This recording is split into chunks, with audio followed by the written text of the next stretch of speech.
ایسے ہی ہوتا ہے نا کہ چند ناک بد اندیش اصحاب رسول کو اخی رسول کے مقابلے میں لے کر آتے ہیں کہ علی تم دنیا اور آخرت میں بھی میرے بھائی ہو. جہاں نفسا نفسی کا عالم ہوگا کوئی کسی کو پہچانے گا نہیں، لیکن حضور مولا علی سرکار کو بھی پہچانیں گے اور مولا علی سرکار حضور کو بھی پہچانیں گے.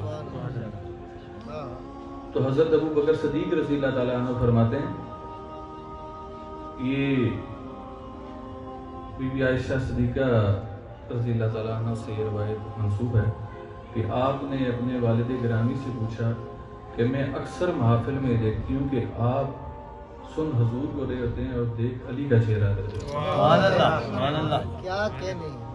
اب ذرا میری ان باتوں کو غور سے سنیے گا کہ ہم مقابلہ کرنے کرا رہے ہیں. تو وہ ان سے دریافت کرتی ہیں کہ آپ سنتے ان کو ہیں، دیکھتے چہرہ ان کا ہے، تو اس کا ماجرا کیا ہے؟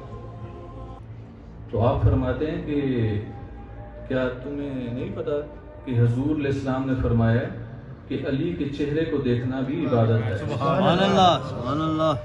اب آپ مقابلہ عبادت گزار اور عبادت گزیدہ کا کرا رہے ہیں.